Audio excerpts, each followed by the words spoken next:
Growth Over Grades podcast, a show connecting you with thought leaders, pioneers, and change agents who are leading the charge to support schools and districts in making the shift toward competency-based education and to promote growth over grades. I'm Jordan Lewis, and on the show today, we are joined by a visionary leader and innovator, Dr. Brandy Howard, the Chief Academic Officer for Bullitt County Public Schools in Kentucky.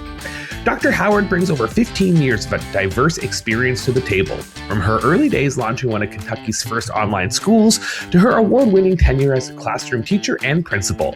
Today, she is a statewide force for change, serving as the vice chair of the Kentucky United We Learn Council and co-author of Sparking Innovation in Children Through STEM Exploration. Her work places her at the forefront of how we define success for the next generation of learners. Today, we dive deep into how Bullitt County is redefining local accountability by moving beyond state test scores and toward community-led metrics that value creativity and student safety. We explore the fascinating intersection of human-centered skills and technology, including how her district is utilizing custom AI chatbots with names like Allie and Casey to coach teachers and refine school policy.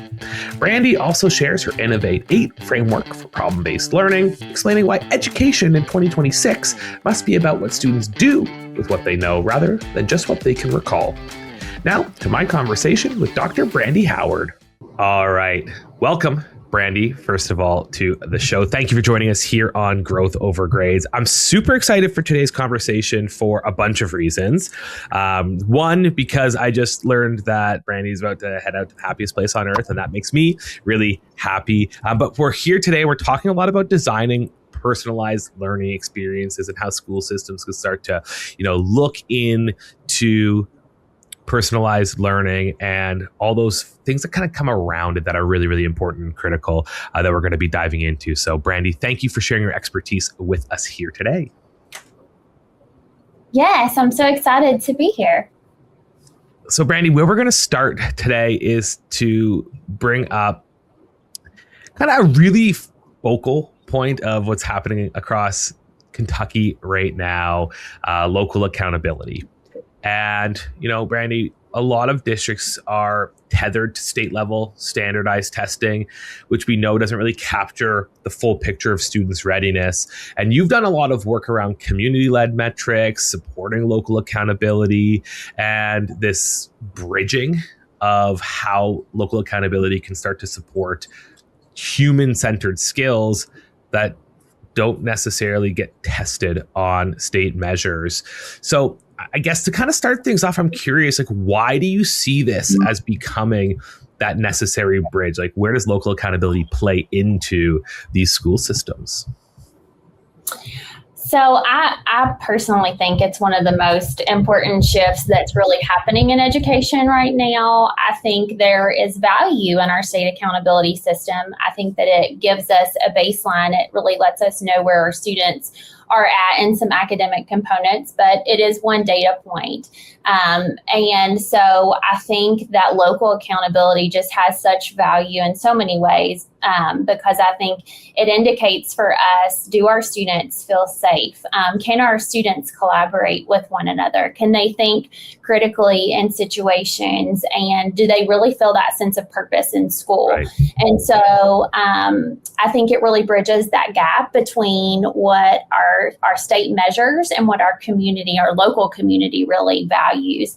And so really starts with community conversations and asking them what matters to you and what matters to our students. And so in our district, we formed a community-based steering committee, and we had members from the community, we had students, we had parents, we had local legislators, and all really sat down and said, what are the hopes and dreams of the students in our district, and what do you see that being? And we built systems around that. And so we have 6 different pillars that we are collecting metrics around and working with our community on creating a dashboard around that. And then that will also stem into our district goals and what we're working on. But I think the transparency has really helped us to build trust. And it's something that we're owning together as a community and as a school district. And I think that just has so much value. And I'm curious, just to build into those 6 pillars, if you can share some examples of what your community has deemed important for you to measure. And I guess the second part of that is, are you just surveying students? Like, how are you capturing some of this information? So we had a pretty cool process to kind of get to that point, and I'll definitely share some examples. But each one of our district directors kind of said, this is a pillar that I'm really passionate about, and they created their own small group. So it really was able to pull in more students, parents, and different stakeholders to determine those metrics. And so like for one of mine, creativity is something that our community values, and they want to be able to see where our students at on that.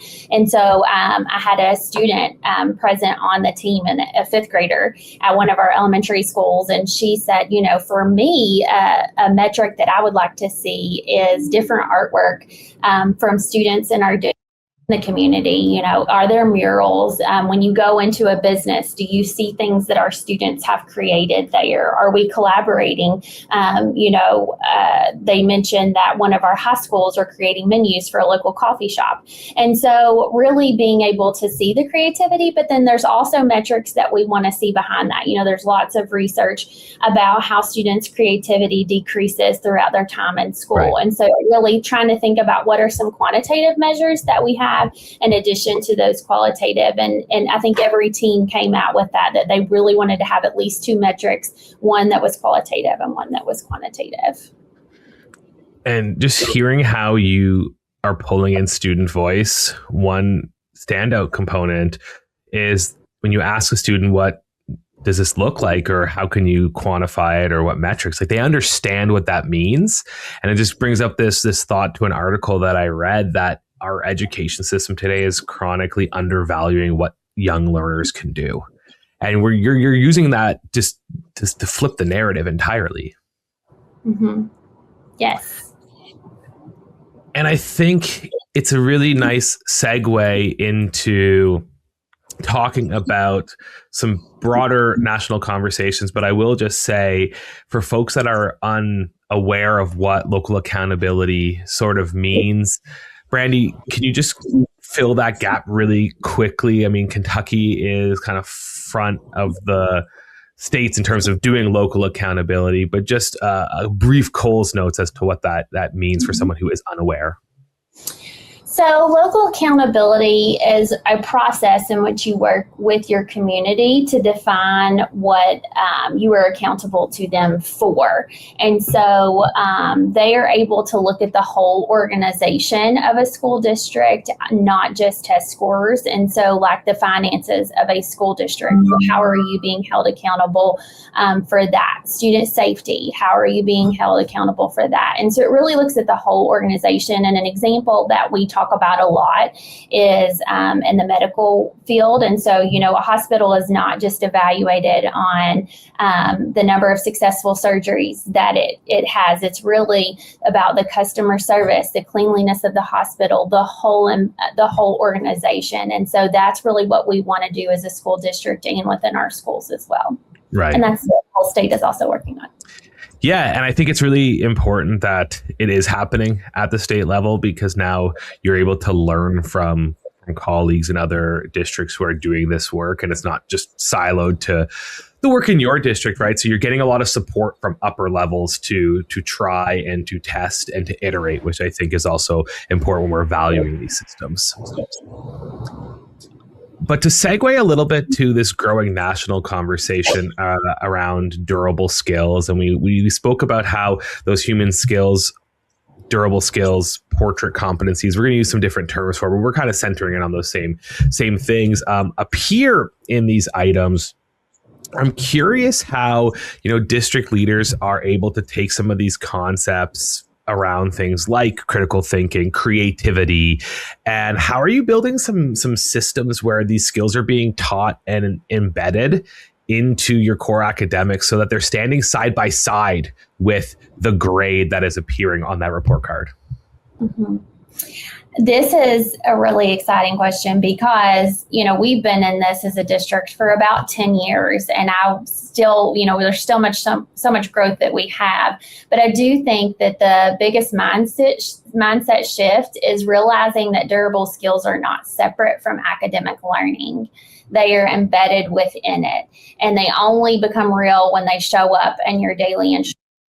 And so instead of asking, how do we add collaboration into our learning experiences, it's really about how do we design learning where collaboration is required for our students. And so when we're discussing ideas like solving problems or sharing your thinking, like you really name that in the classroom and it's almost like a system. And so, when we're talking to our teachers, we talk about, when you're doing a turn and talk and kids are sharing with each other, it's really about telling them you are being effective communicators. And to be an effective communicator means like, I look at you and you're speaking to me. I listen to you, not just to respond, but really to understand.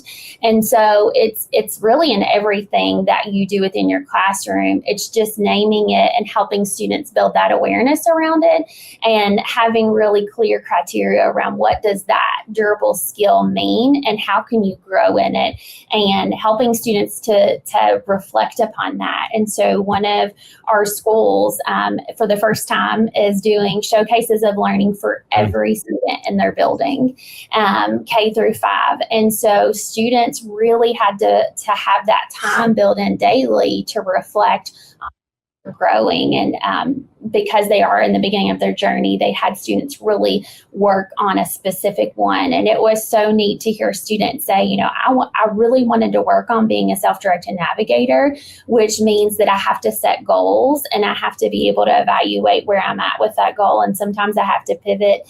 And, fifth graders were talking about how they had done it in archery, how they had done it in their writing, how they were doing it in art and their drawing, and how they collaborated with their peers and community members and even, AI to see how that they could better improve. But to hear our students talk about how their awareness had grown and the different competencies, it really is about it just because what they do. And I think it probably opens the eyes to some of those potential resistors who may not see how this is impacting core instruction when you hear that student voice in that way. But I am curious because you mentioned that it's how we design our learning, and part of this is we need to name it and understand what success looks like. So how did you as a school system start to identify what success towards those critical competencies looks like? So for us, we had a group of teachers come together and we did an elementary time, and then we also did a secondary time, and then we did a time where they vertically were able to talk.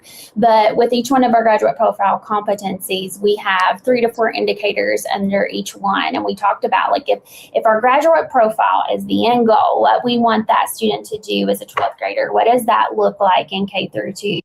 5, 6 through 8, and then 9 through 12. And those teachers really built that out and had that discussion. And now those teachers are the leaders facilitating that learning in their buildings. And that's something that we've realized we first did that 2 years ago to create what we call our performance outcomes. But this year we've kind of come back together again with some of the same teachers, some newer teachers, to talk about like, do these need to shift? Because we know AI has shifted how we do things as adults, but then also how our students do things as well. And so we've refined those a little bit, but those are really integral in providing that clarity around how students grow and progress throughout their educational career with us. Because even though it's a graduate profile, it's really starting in kindergarten and students are building those skills throughout. Yeah, and that's one thing that I really love about the framework within Kentucky is the simple language that they use around the initiative, the profile of a learner instead of portraits of a learner, instead of using just a graduate, because now it is K-12 encompassing, and it's such a small thing, but I feel it does hold so much weight when you're talking about moving your system forward towards this work. Mm-hmm. To kind of segue a little bit, we chatted offline about feedback delivery, right? And before I ask this question, I would love to just hear, with this K through to 5 student showcase that you're empowering your students here, how does feedback start to interweave itself into those student experiences? Yeah, so one of the things that we, as part of our instructional vision, is that we really want community partners to be a part of our feedback process. So we talk about, we want our teachers to be giving our students feedback. We want students to be giving one another feedback, but we also feel that there's value in community partners giving feedback. We really want to create an ecosystem where we're all working together. And throughout the student showcase process, that specific school did invite people from all over the community and also our district staff to come in and give students feedback. But what I appreciate very much in our district, and we talk about this often because it is truly a learning process, but it's not about the end product. It's about the process and the growth throughout. And so students were able to iterate on their presentation of learning all throughout. So every time they got feedback, they were able to kind of shift that and adjust that. And so I really feel like when you have feedback from different perspectives, your product is stronger, but you also learn so much more too. Right. And it helps model as well what good reflective practice is for students, which I know is a big gap where the red ink on a page used to often just deter students from wanting to do anything.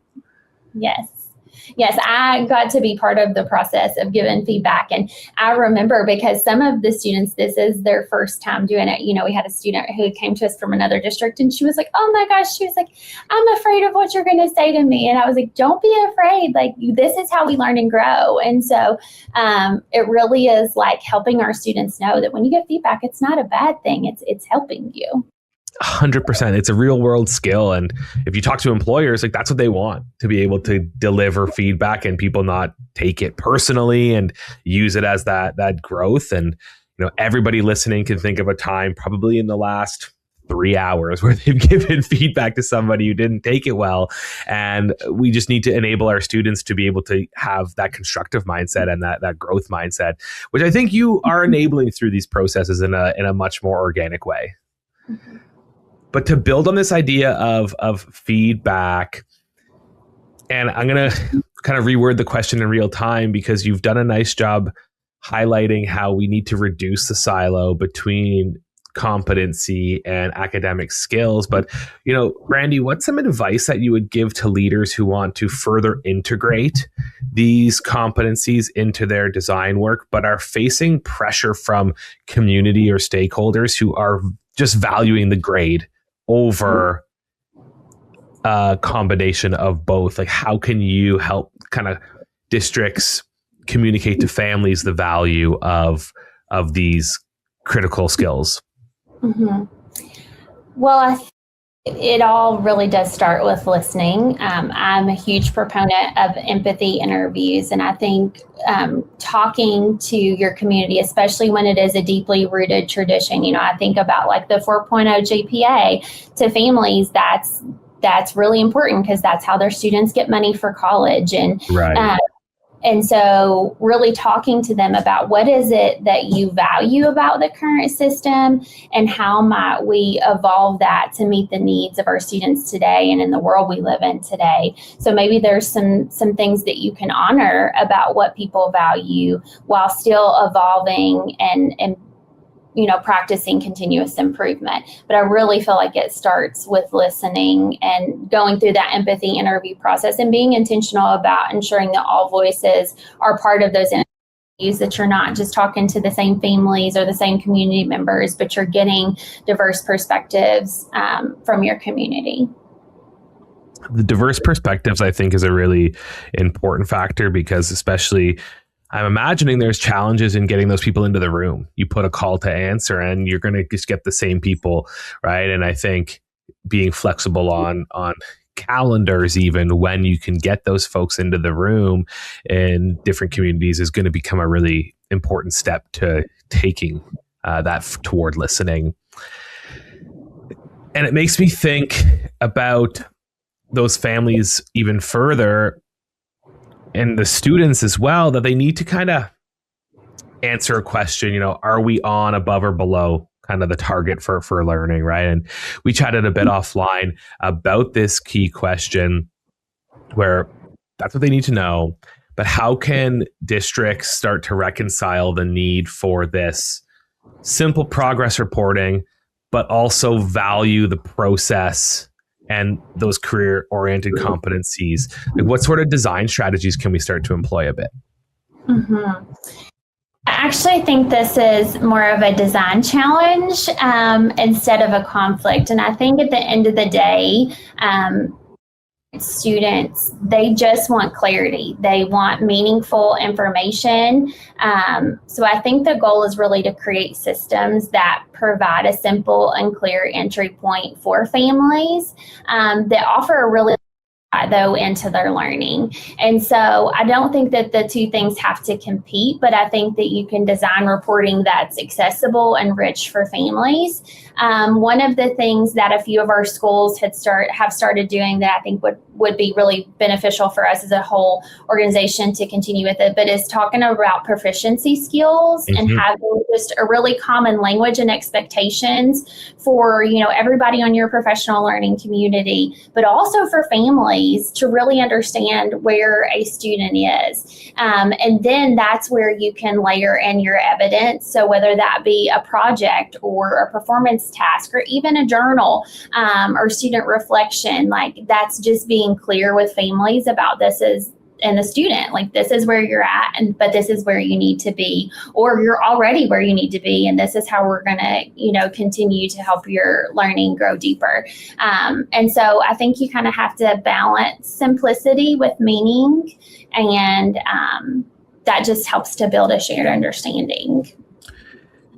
Now, this might be a really loaded question, but does this have you starting to rethink about, what the design of the report card looks like to put this in? Absolutely does. We have a curriculum instruction and assessment meeting today, and we're having a very similar conversation, and we said we've got to come back together to revise the way our report card is. And I think, in the past, we've always brought together a group of teachers to create our report card, and this year thinking about how do we have students and parents at the table with us.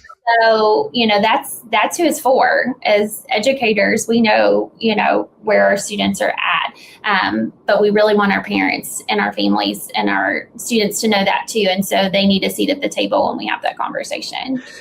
Yeah. And I've seen different districts as they're undergoing this design challenge around a new report card, the underlyings of keeping it's simple and balance out those key pieces that's important is there, but also then thinking about, frequency and what it looks like for teachers to do this in the classroom. So historically, they may have, you're going to do 2 standard report cards and you're going to do 3 progress reports a year. But as we're adjusting our instruction, perhaps we're going to be getting rid of 1 progress report in lieu of a conversation, and then a student-led conference, and then a student showcase. So now the teacher isn't expected to have to do 3 progress reports and 2 report cards. No. We're freeing up space for them to do better instruction, but still meet the expectation of those 2 report cards, right? And I'm curious just sort of how that is jiving with where sort of movement in your district is going. Yes, that's exactly where we're at.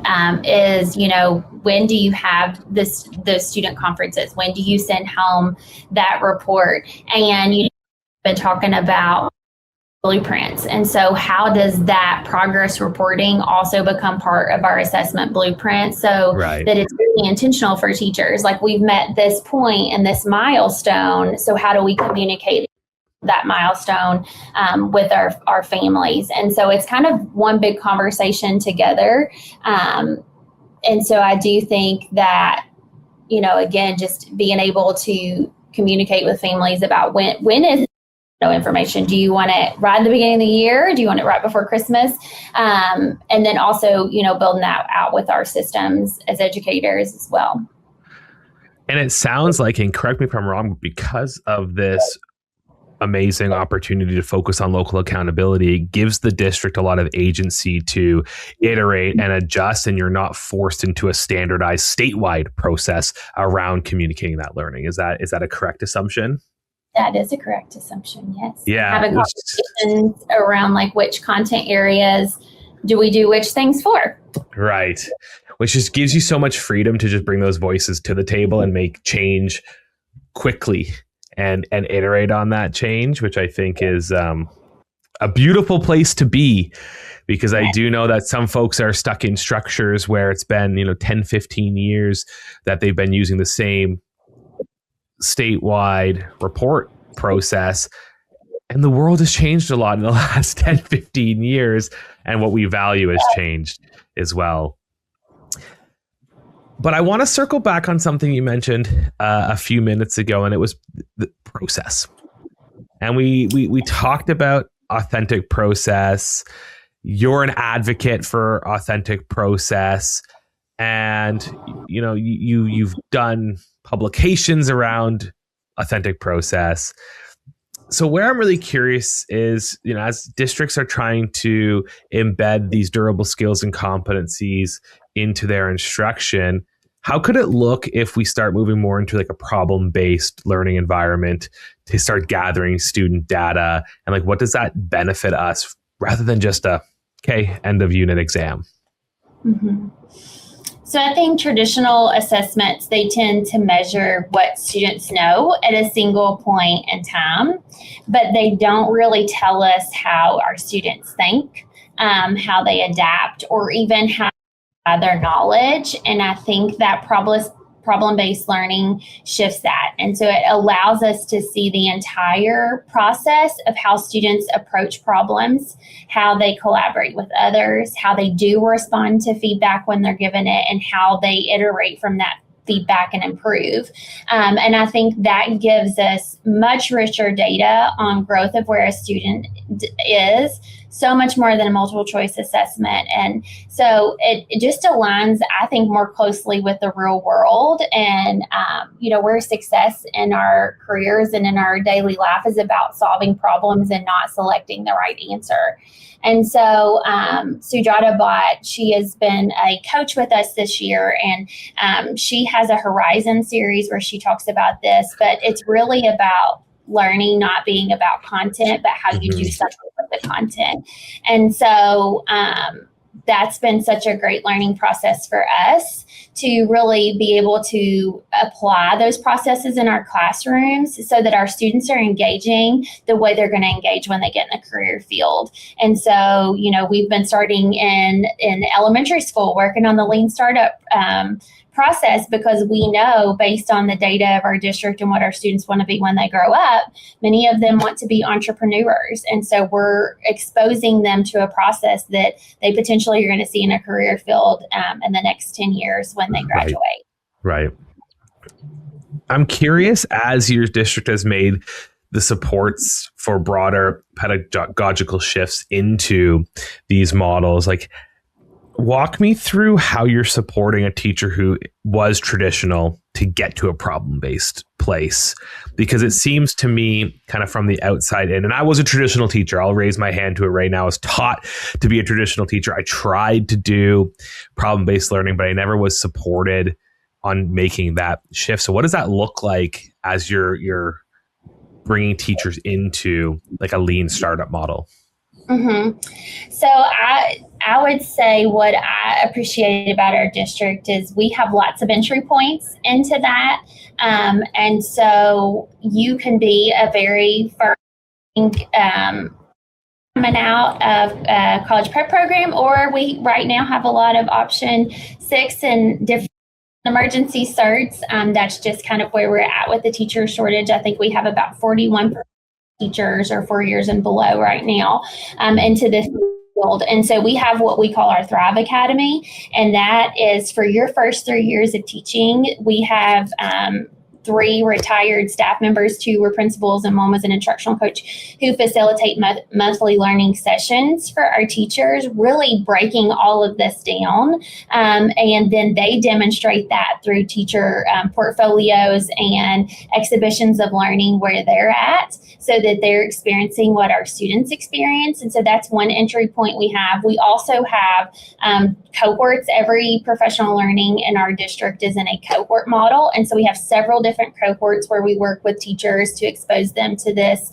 And then we share with our principals and instructional coaches. We have meetings with each of them, those groups, once a month. And our learning happens in processes. And so we're really modeling for them. And so they can experience it and model for their staffs, and they can experience it, so that we feel equipped and confident when we are doing this in our classroom with our students. We know as the adults what it feels like because we've created that symmetry in our systems as a district. And then to extend and build on that, what does it start to look like when the teacher is trying to create a more personalized classroom learning experience? So they've got this cohort, this model they're seeing, they're doing, and now I'm in front of kids. And now what am I acting on as a teacher? Yes, and so we have done several things. Like we have talked about Kanban boards and how students are able to like physically move their magnet, or if it's digital, like where they're at in that process. And one of the things that we have been doing this year that I think our teachers have responded very favorably to is like be vulnerable. We want you to take risk. We video, like we do things in a platform where our teachers upload videos anywhere from 2 minutes to 7 minutes, and they reflect on it. And then they come to those professional learning systems and they get with a partner and they watch each other's video and they give each other feedback. And so that's been really helpful for us to be able to reflect on our, but then also to know like it's not this huge jump, like we're making small shifts and we're really giving each other feedback on those small shifts each month. And we're able to celebrate our small wins, but we're also able to have shared accountability and say, hey, this is something that you could do next time that's going to push you and your students even more. Yeah. And I think that kind of ongoing conversation, and they're modeling your portrait competencies by collaborating amongst themselves as well, right? And they kind of starts to bring this all into that full circle ecosystem. But I also love the call out to Kanban boards, because I just became privy to them not long ago, way later in my life than I should have been, exposed to Kanban boards. And it was a game changer for me, both personally and professionally, in terms of setting goals. Like, it's so simple, but it makes the visual growth just really easy to see, which motivates a lot of learners toward that as well, because they can actually see that progression in a visual way, right? Mm-hmm. But to take it back to now, the profile of our learner, you guys are doing something really cool in your district around AI and how it comes into your graduate competencies, and you're designing some AI chatbots and design tools around this. So, I mean, before we kind of start talking about how that plays into things, like talk to us about this design that you're building, this chatbot tool that you're developing. So I think it all comes down to alignment, but we do have several different chatbots, and those have really been built based on feedback.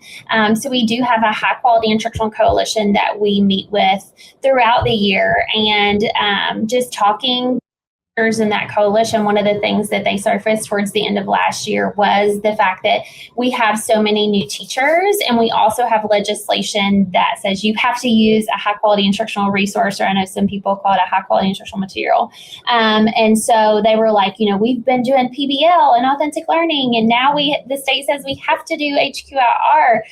How do we do that? And new, how do we do that? And so we kind of sat down and talked about like, how are we going to support our teachers? How are we going to accomplish this? And somebody mentioned, should we build an AI? Because it's 24/7, it's all the time, it's there.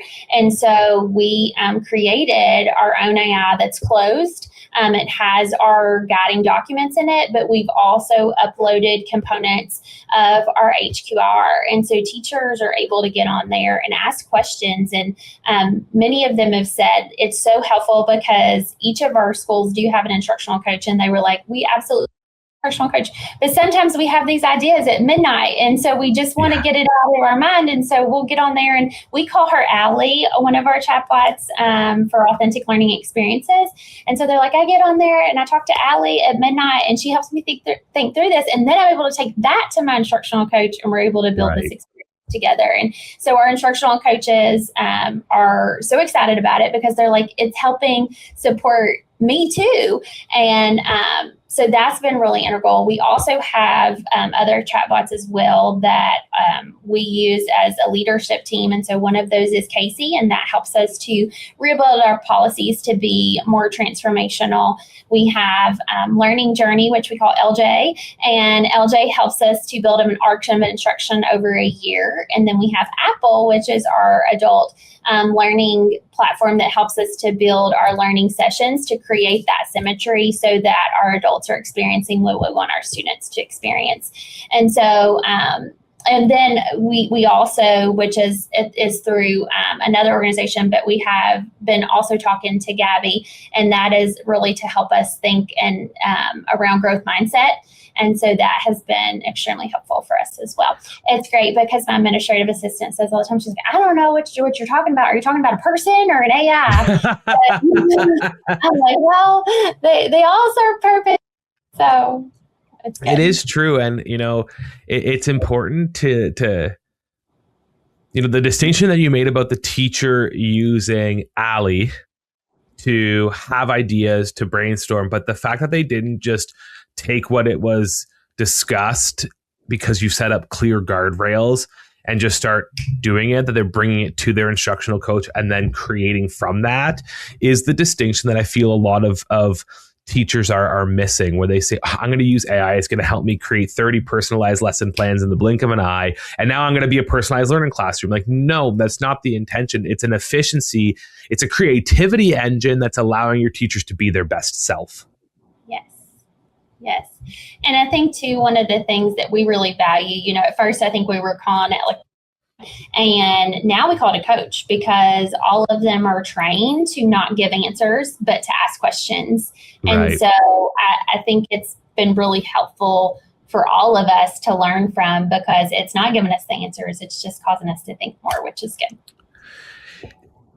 That was one of the most important pieces of PD that I've received arguably this year. Was I had attended a session, and you're trying to keep up to date with everything that's going on, and the facilitator of the session was talking about inputs and kind of created a chart to help new teachers to AI center around inputs, and the questions that he had put in there to get the AI to ask questions to you centered around, critical thinking, was such a small aspect. But by literally putting that statement, I want to think critically about this, ask me questions to identify gaps, was so small, but the results are so much better because now it turns it into that conversation. And I think for a lot of folks that are really scared about, policy around this, what it's going to be doing to us, if we have those guardrails in place, it's actually forcing us to just use it as an engine and not the answer. Mm-hmm.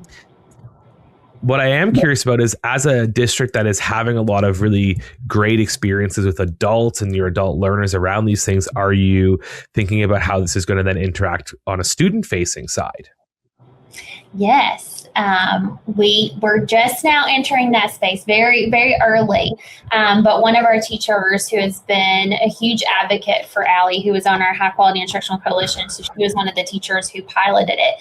She was talking to her class about it, and they asked, can we reach out to Dr. Howard and see if we can build a student version of Allie that will help us better understand the competencies, and that we can upload our student work and get feedback around the competencies. And so I was like, I think that's a great idea. So I'm supposed to meet with her during her planning period and talk about how we bring that to life. So I'll let you know how that goes. But we are very much exploring it and in the early stages.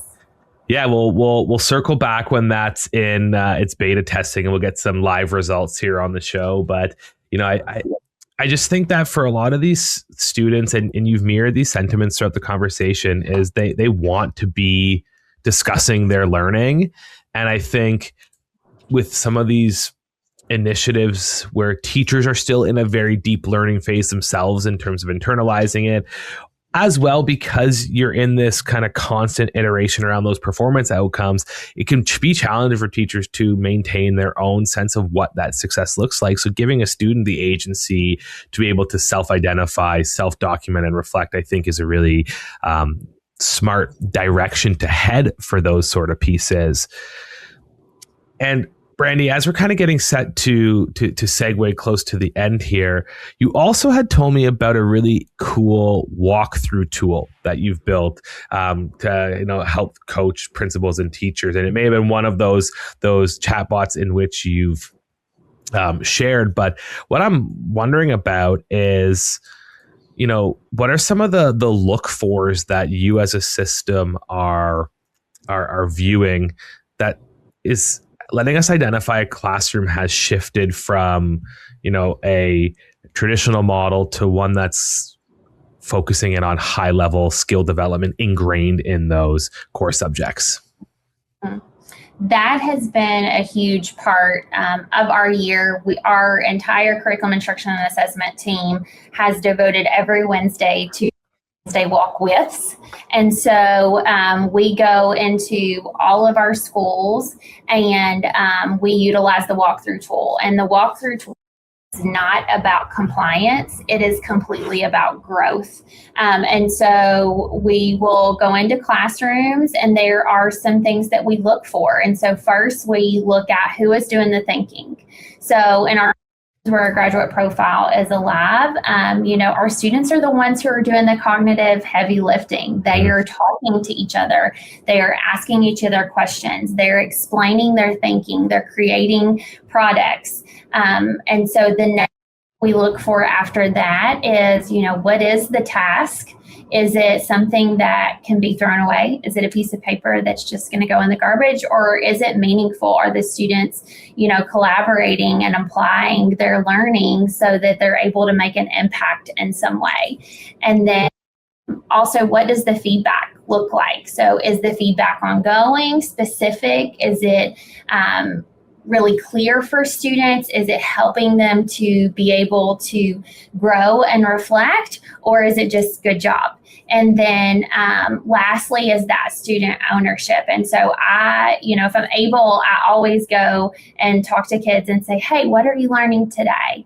What does it look like if you're job, and why is this important to you? And so when students are able to answer those three questions, I know that they are really owning their learning, and they're able to say, this is where I'm at right now, but this is where I'm going. And so that's been really important for us this year, to create consistency across our system and to have that shared language and understanding about what we're looking for. I'm really excited based on the feedback that we've so far. Our principals and our instructional coaches have really appreciated the process and actually want more of it. More outside of the Wednesdays. Can we have learning walks now? We get to go to each other's schools. Like, it's been good for you all to come in, but we want to go to each other's schools. So that's something we're creating, like a learning walk system where they get to go to one another's schools and experience. That will just further increase that consistency.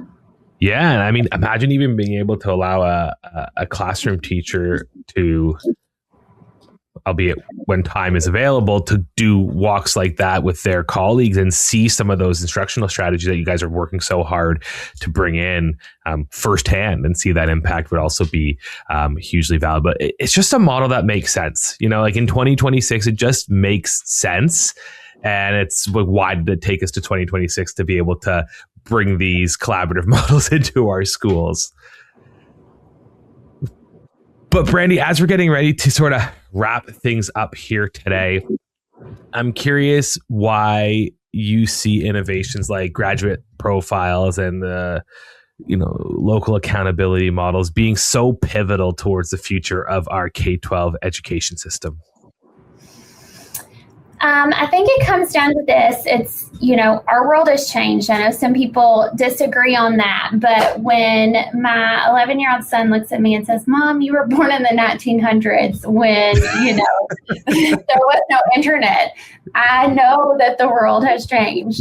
And so I think access to information is no longer the differentiator. I think what matters now more than ever is how our students think, how they collaborate, and how they adapt. And I think those are deeply human skills. And I think in education, we have to intentionally develop those skills. And if we're not, then we're not preparing our students for the future. And so, the profile of a learner, the graduate profile, I think that really helps define those outcomes very clearly. And it becomes a systems aligner where you're really intentional about everything in your system is aligned to those skills and ensuring that our students are ready for life and that they're successful for whatever future that looks like for them.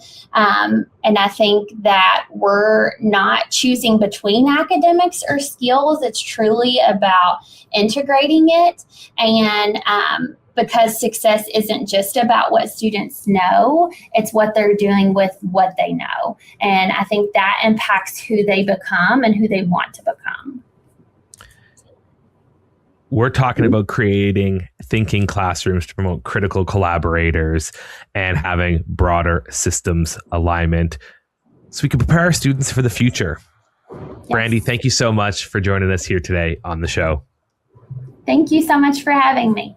That was visionary leader and innovator, Dr. Brandy Howard. Hey, thanks so much for listening to the show, and please make sure to hit the follow button on your podcast app so you never miss an episode. I'm Jordan Lewis, and you've been listening to the Growth Over Grades podcast.